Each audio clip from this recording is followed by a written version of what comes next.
Direct. This is Wrestling. I'm Ian Beaumont. Good to have you with us.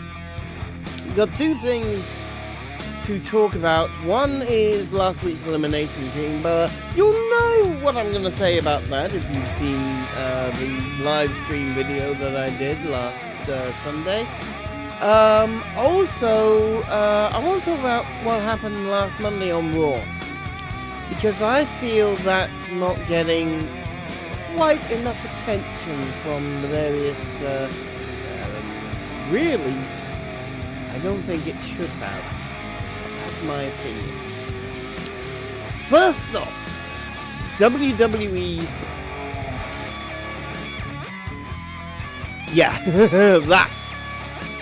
that is probably the worst pay-per-view WWE has done in a long time.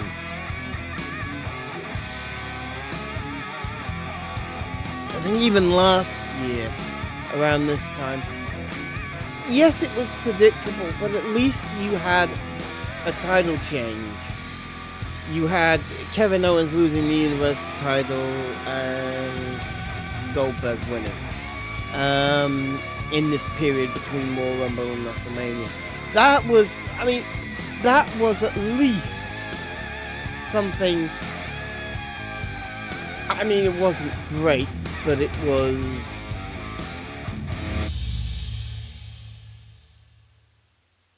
was something a little different. It was something that says, we're not just doing the same old. This year, Elimination Chamber was very definitely a same old. And rather badly so. I'm going to say this, because I feel the booking overall on the matches, even though I predicted like 4 of them correctly and the other 2 I should have gotten, but I was actually kind of taken with a couple of ideas that, I think would have been much better booking, and I really do think it would have been much better booking. It was, I think, generally,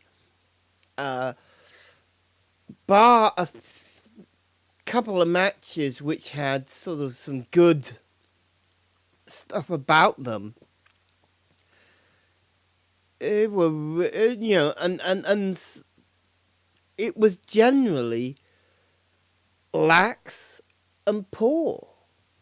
I mean, I wish I were being kind with that, but it was lax and poor.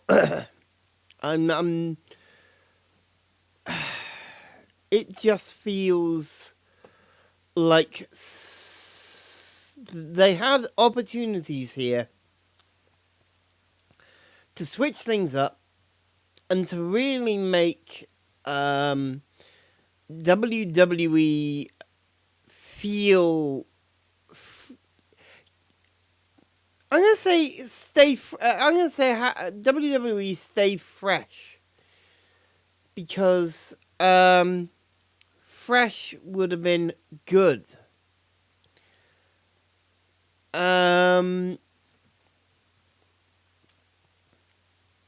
Fresh was not what we got. This was, other than the Women's Elimination Chamber match. So, that being said, let's talk the individual matches. Pre-show match, Luke Gallows, Carl Anderson versus Bo Dallas, Curtis Axel, The Miz Taraj, the Good Brothers versus The Miz Taraj. Decent match. Had a reasonable amount of time for a pre-show match. Didn't feel too long. Didn't feel too little. Even though it was only 8 minutes 50. Certainly didn't feel like it was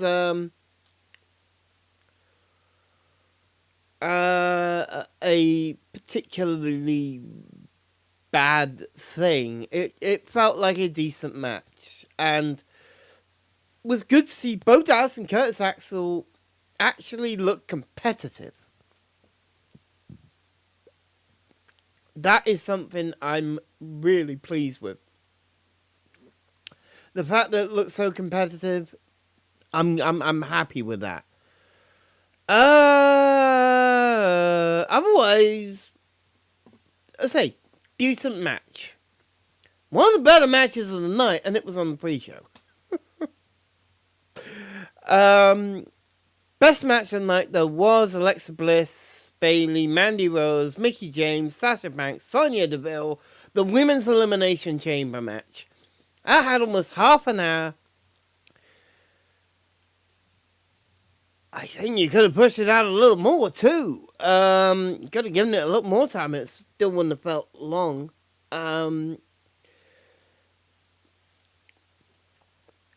Mandy Rose, as I say, Sonya Deville and Bayley coming in 1 and 2 was good. They started the match 5 minutes in. Mandy Rose comes in, so you have Absolution against Bayley. 5 minutes later, Sasha Banks comes in. So we're 10 minutes into the match at this point. So you have Banks and Bayley versus Rose and Deville for a good period of time. It was a good old, it was a good run, and Mandy Rose getting eliminated by the Banks statement by Sasha Banks.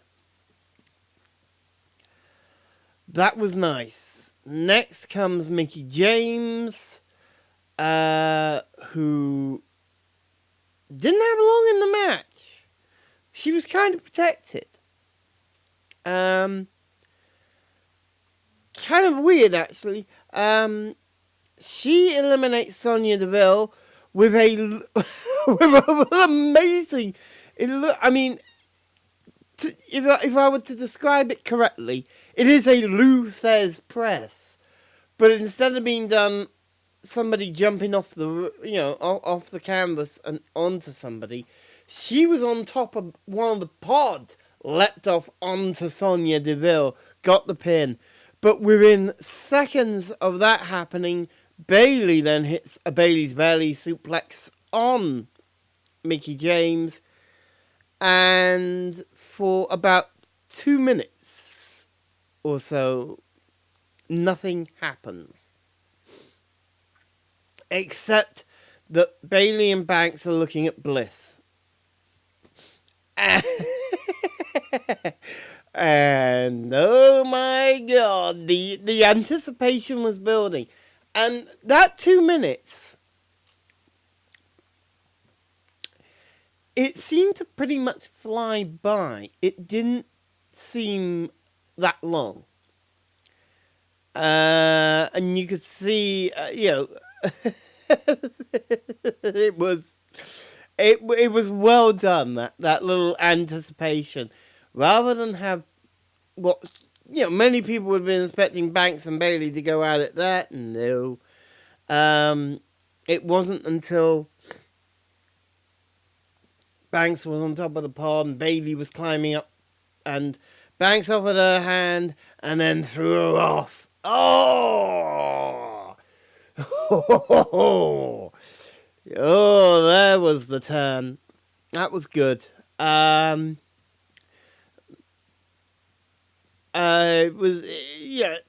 Bliss wins by getting Bayley in a rolling pin, and then a few minutes later, a top rope DDT onto Sasha Banks for the 1-2-3.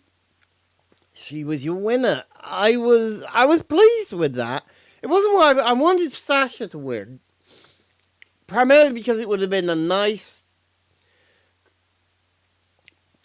change of pace in the women's division at that point, and giving Sasha and Bayley the title to kind of fight over at WrestleMania, as well as the feud. I just felt that would have upped the stakes really nicely. That's not what's happening, though. It looks like they're doing Alexa Bliss versus Asuka. I mean, that's not even the best match you could have had for WrestleMania for Asuka. There was better, but it seems that's what they're going for. Next, Cesaro and Sheamus, Titus Worldwide for the tag team titles.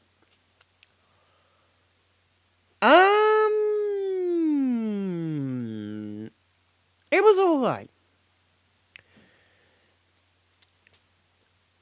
I was really disappointed they didn't pull the trigger on giving Titus Worldwide the belts. Why? Because Cesaro and Sheamus really don't have anywhere to go or anything to do at this point.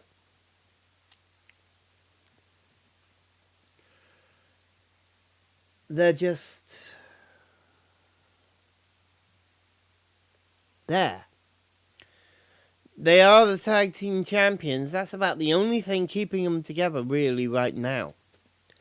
So I'm not of the opinion that Cesaro and Sheamus should stick together.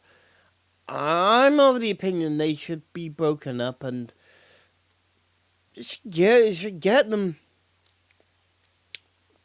Should get both of them really into the Intercontinental title picture. At least, if not the world title or Universal title picture, I should say. Because in terms of a tag team, they've done everything they could. Not the worst match of the night. It was just over 10 minutes. Like, barely over 10 minutes. I was okay with the result, but again, it would have put some spark in the tag team division, which I feel is kind of badly needed. Shake up the tag team division a bit. Put some new champions there. That was a perfect opportunity to do it. Titus Worldwide have had a lot of momentum running their way. You should have pulled the trigger on that one. Next, two matches I didn't care one jot about in coming to the pay-per-view. And really, they didn't give me a lot to really care about after. Asuka and Nia Jax, good match. But didn't care for it at all. Asuka won, as I knew she would. It was kind of pathetically predictable, but it was still a good match. But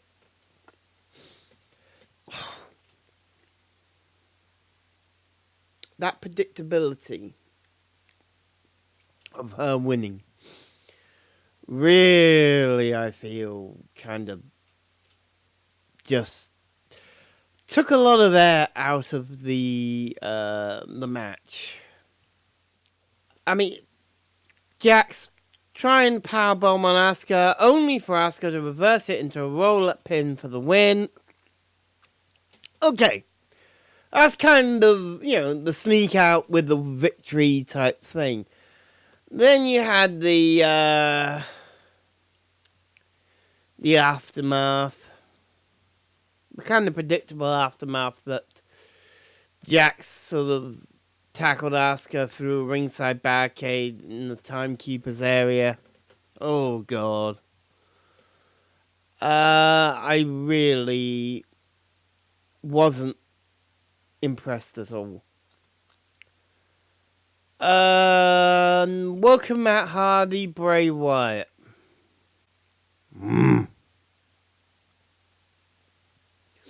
Worst match of the night.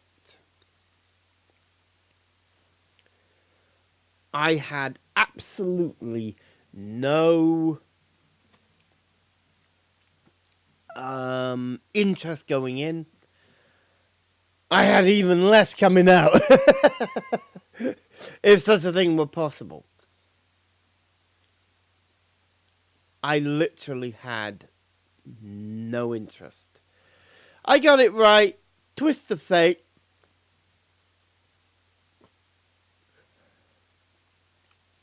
But really, it was just... yeah.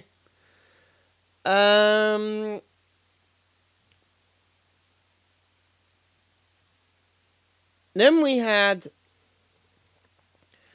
this men's elimination chamber match. Oh dear. Do I have to talk about this?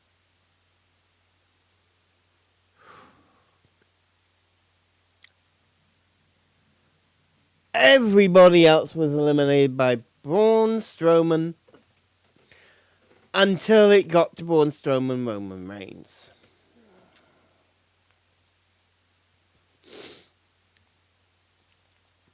Yeah.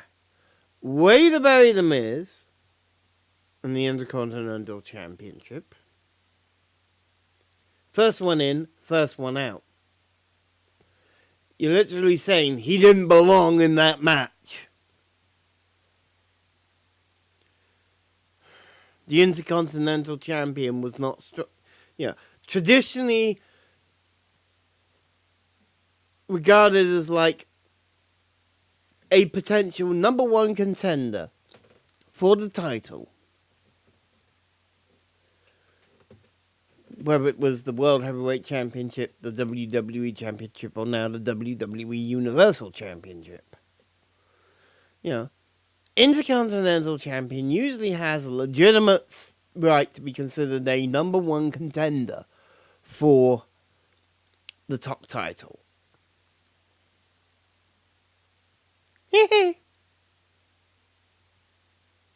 Oh boy. That's all I can say to that. Elias being the last man in. Good God. I know that was selected, that was done on Raw as a result of a match, but good grief. I mean, he didn't really last that long. Whether you were trying to protect him or something, but you buried him on that one. Miz and Elias were making up the numbers. Who knew? John Cena was the first one to come into from the match from a pod. Miz, Finn Balor, and Seth Rollins had started the match. So John Cena was the first one to exit the pod. He had about 20 minutes in the match. I mean, he did pretty well. But again, rinse, repeat. Running power slam. 1, 2, 3. Everybody was running power. Miz running power slam. 1, 2, 3. Elias running power slam. 1, 2, 3. John Cena running power slam. 30 seconds later. 1, 2, 3. Finn Balor. Less than 5 minutes after that. Another running power slam. 1, 2, 3. Seth Rollins about 5 minutes after that. Another running power slam. 1, 2, 3. Oh my God. Control C. Control V. Aha. Copy pasta. Oh, copy pasta overload. Good God. I really... And then Reigns goes and takes Strowman down with a couple of spears.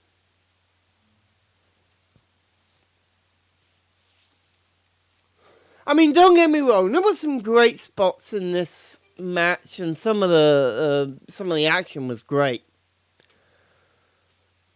but the booking was boring as hell. I know they're putting Braun Strowman over strong.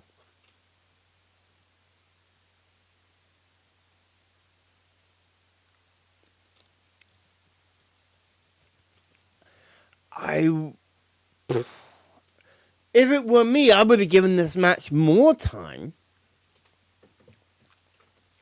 and had Strowman be the first one out and have it take everybody else to get him out.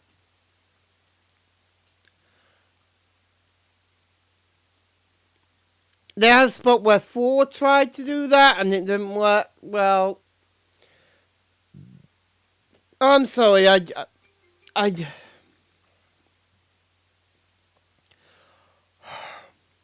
found the whole situation bad.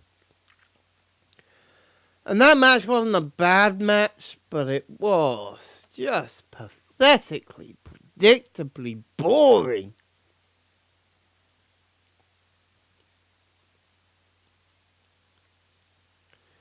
Yeah. What more can I say? So yeah, my grade for Elimination Chamber was a D+. And thinking about it, as I have done for most of the past week, off and on, yeah, I think I have to stick with a D+. I'm not going to drop it quite to a D. It was a poor show. It was, I mean, C is kind of like, a C show would be average. Be an average show overall. And this, and for what is supposed to be a B pay-per-view, you really don't want me any worse than B-. This was D+.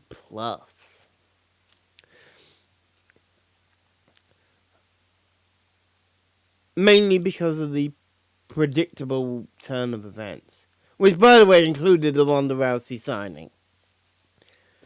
Oh, can we not have a signing, please, where... Can we have a sign, please, where somebody just doesn't go through a table?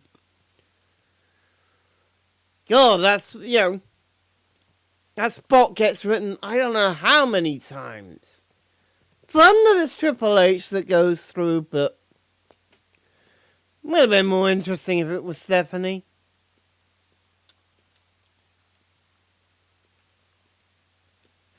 But no, I really felt this was a below average episode of Raw. You expect your... here's what I always say about what should be expected of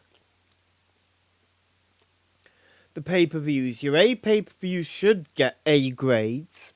Your B pay-per-views should get B grades. TakeOver should be somewhere around A or B. Certainly no worse than a C+. Raw should be around... Raw and SmackDown should be around C grades. D grades should be for your main events and your 205 lives and that sort of thing.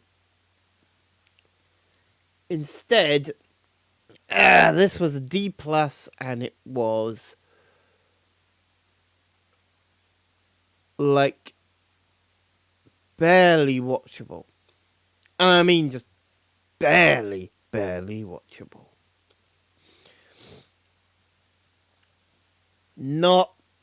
Was not happy with that at all.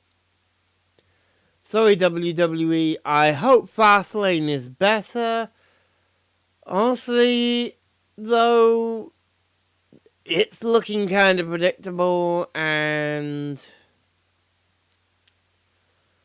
I'm not even that sure that I'm... Well, let's have a quick look at Fastlane, because at this point, it is kind of... There's only 4 matches on the card, at this point. Next week I will do a preview of Fastlane before I do the actual stream itself. So now you have a 6-pack challenge for the WWE Championship. AJ Styles, John Cena, Kevin Owens, Sami Zayn, Baron Corbin, Dolph Ziggler. All for the WWE Championship. This one's never been in any doubt. Even now, John Cena's been thrown into the mix. It's not going to change it. AJ Styles is still winning. Because we are getting Styles Nakamura. They're not pulling that one out from under us. You got Bobby Roode, Randy Orton for the WWE US Championship. You got Usos, New Day for the SmackDown Tag Team Championship. Charlotte Flair versus Ruby Riott for the SmackDown Women's Championship.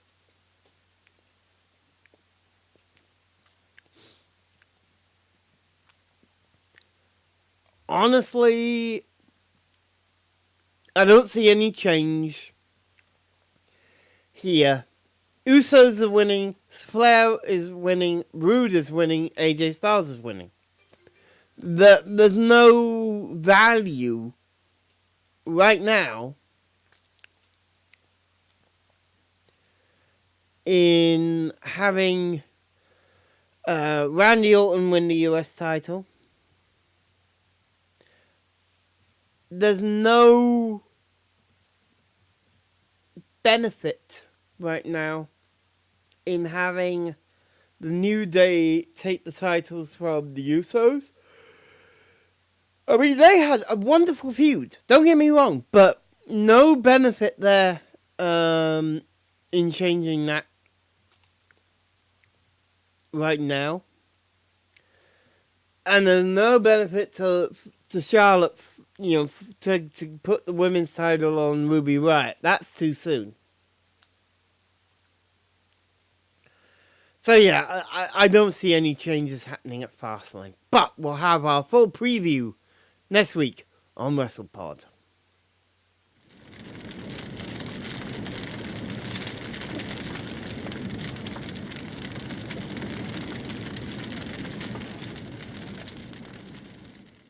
Okay, so it's time for some heat on WrestlePod.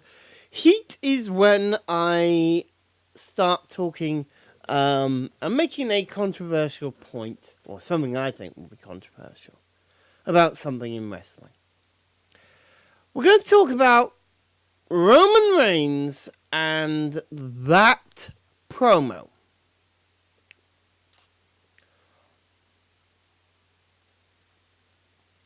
You know which one.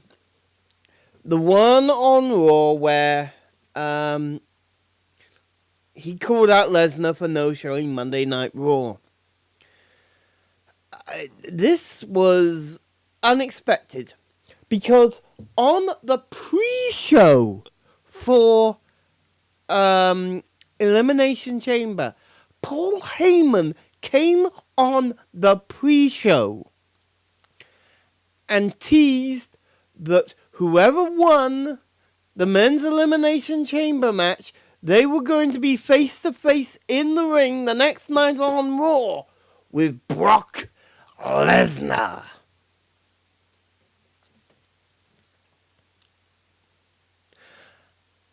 And that didn't happen. Now,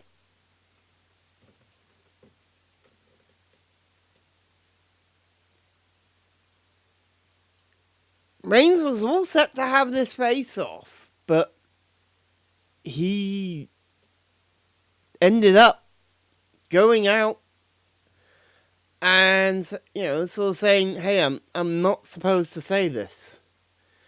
But Brock Lesnar was meant to be here, and he's not. And how Brock doesn't respect the other wrestlers in the back or the fans, and he's sick and tired of it. He chewed out Brock, did Paul Heyman's name into it and chewed them out for calling him so businessmen, said he was born into the business and there's a fine line between business and respect. He said he doesn't respect Lesnar, he doesn't fear that bitch either. And he said that he was going to get his ass chewed out in the back. But he'd take it like a man because he at least respects WWE. Well, it's... From all the reporting I've seen, and there hasn't been that much of it, to be fair, Dave Meltzer, on an edition of Wrestling Observer Radio, said that Reigns wasn't shooting during his promo. And he said that Lesnar wasn't booked for this Monday's Raw in Milwaukee, but he was booked for Detroit, which is next week. Now, I'll be honest here. I think there's way more to this than anybody wants to let on.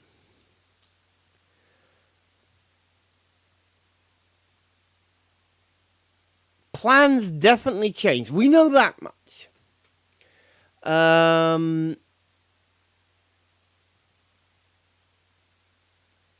It was definitely scripted. But something clearly changed the very last minute. How last minute is last minute, we don't quite know.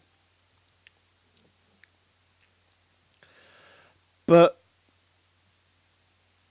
it wasn't good. It was like, we gotta rewrite this. And to be honest with you, this was the best promo I'd seen Roman Reigns cut ever. Even better than the one he did against John Cena back in September last year. Better than that little confrontation, which was damn good. But this felt a lot more real. Like it was coming from his heart. So I'm going to say, my guess is that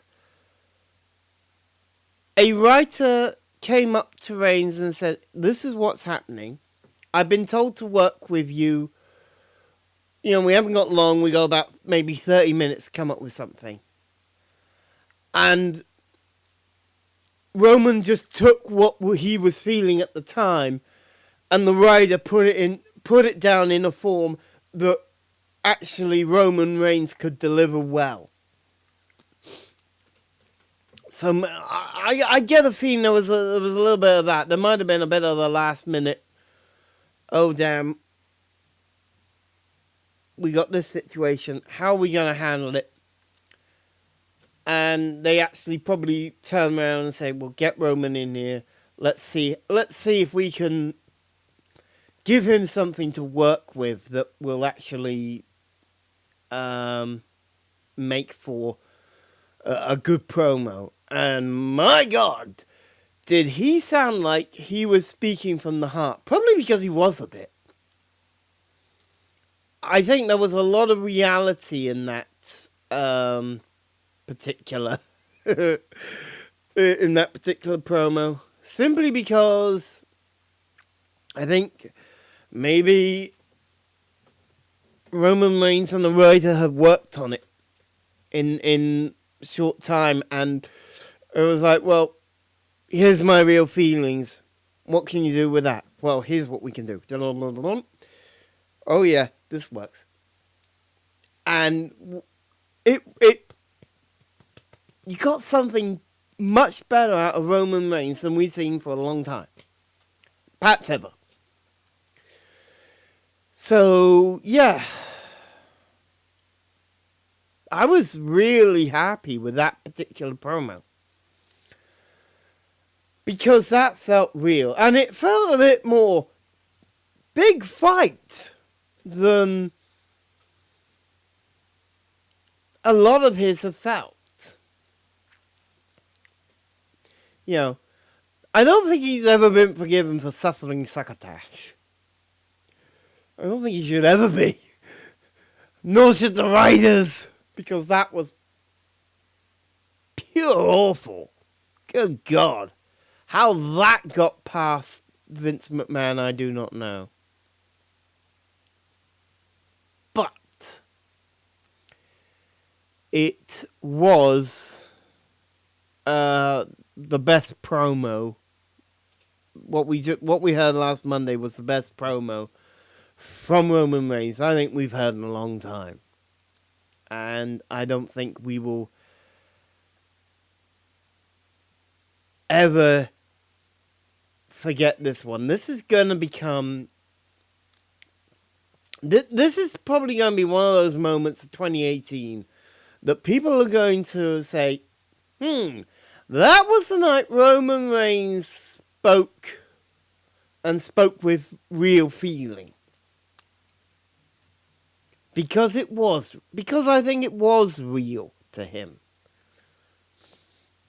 And I think that the people who wrote WWE that night maybe didn't have much of a choice, had to turn around something very quickly,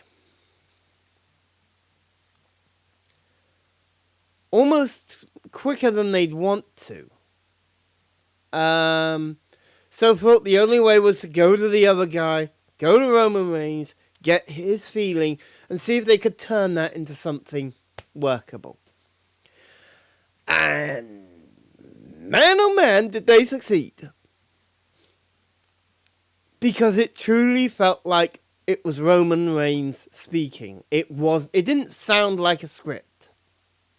It felt real. At the end of the day, that's the most you can ask for. So, beautiful on that side. But it's what's happening behind that that's really interesting me at the moment. From what I've heard, and this may be true, this may not be true, I don't know. Brock Lesnar has actually used up all of his contractually obligated dates. He's just done an event in Chicago where I believe he wrestled for the WWE, he defended the WWE Universal Championship. And that was kind of something unexpected. I mean, I really didn't think they were going to actually do that, but they did.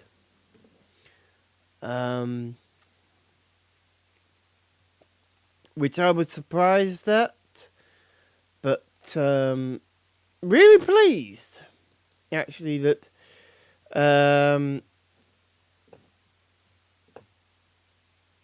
he was there. Unfortunately,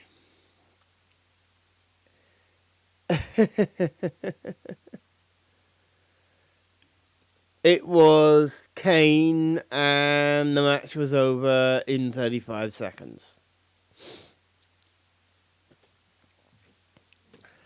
I mean, that was a squash.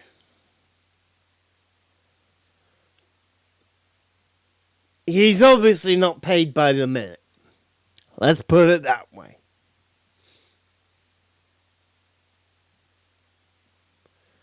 Apparently, according to some of the responses on Twitter, crowd wasn't happy.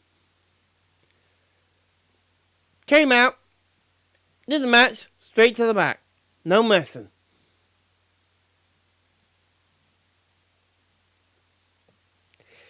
Not so good. But that was a Raw live event in Chicago. By contrast, you had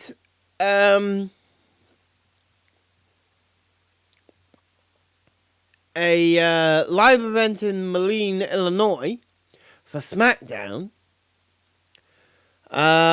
where, here we go, you had AJ Styles defeating Baron Corbin, Kevin Owens, and Sami Zayn to retain the WWE Championship. Kevin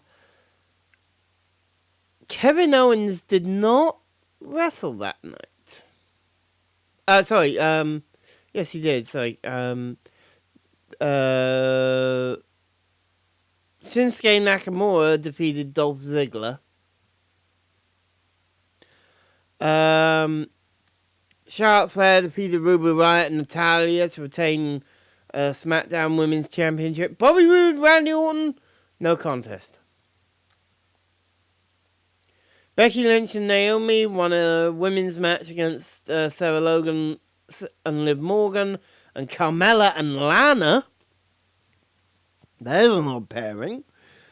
Jinder Mahal defeated Sin Cara. Bludgeon Brothers defeated Breezango.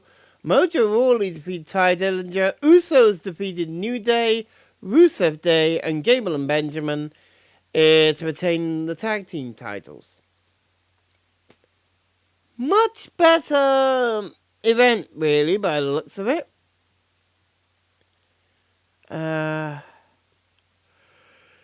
So yeah, I get the I get the fans' displeasure at having a 35-second match for Baron Corbin when just some miles away in the same state at Moline, you got a 4-way match for the WWE Championship, which looked much better. So I don't know. We're kind of looking at this as quite interesting sort of road to Fastlane at the moment for SmackDown. But yeah, getting back to Roman Reigns and Brock Lesnar. What's going on there? What really is going on? He was pictured on Instagram, on his own Instagram, I think, with UFC's Dana White. Is he going back to UFC?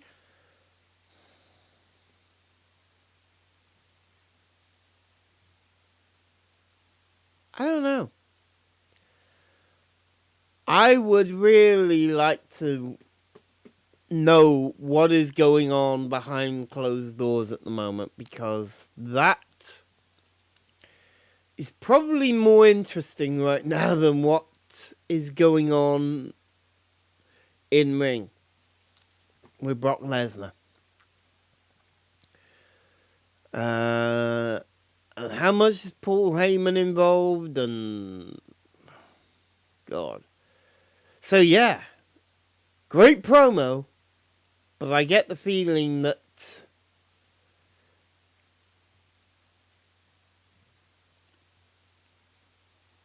it came out of something that perhaps was not supposed to happen.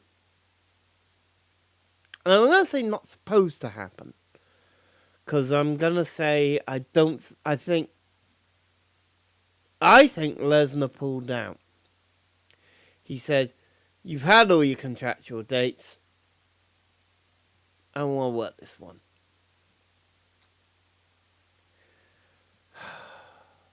...2004 all over again. And is everyone at New Orleans going to be absolutely hammering Brock Lesnar because they know he's going? Whether it's actually confirmed or not, I don't know. But they're going to say, well, this guy's going, so we're just going to shit on the match. Because as much as we know Roman Reigns is going to win and all that, we don't really want it. So we going to get at WrestleMania 34. A main event that actually lets the whole pay-per-view down. Primarily because the fans won't be into it at all. We'll wait and see, but I don't have high hopes at the moment for WrestleMania 34. And if this Brock Lesnar thing is any judge, we could be looking at 2004 all over again. That's WrestlePod. I'm Ian Beaumont. Thanks for watching. Stay tuned. Next week we will have the preview for WWE Fastlane. Plus, we will obviously have a live stream of my reactions to Fastlane taking place. And a lot more besides as well. Check out the radio show Mondays at 4 on Source FM. That's the Ian Beaumont Live and Direct radio show on the sourcefm.co.uk. Follow us on, or support us on Patreon even. You can follow as well, but support us would be great. You can start at $1 a month, go up to $10 or more. $10 patrons or $10 or more patrons get monthly videos, especially for them. Plus the monthly video that all patrons will get as well, and a lot more besides. Keep it. Follow me, patreon.com/Ian Beaumont Live and Direct. Keep an eye out for new shows coming soon to this channel. We're going to start doing some live and direct reviews soon. Keep an eye out for those. Also, want to say a big thank you to everyone who has been watching these on YouTube. Please do like, share, and subscribe to the channel if you haven't already. And perhaps more importantly, spread the word about WrestlePod. Get us more widely known. And we've already produced some great content, and we've got more to come. So keep an eye out on this channel for more great content from WrestlePod and other great content to come soon right here on this channel. Till next time, I'm Ian Beaumont. Thanks for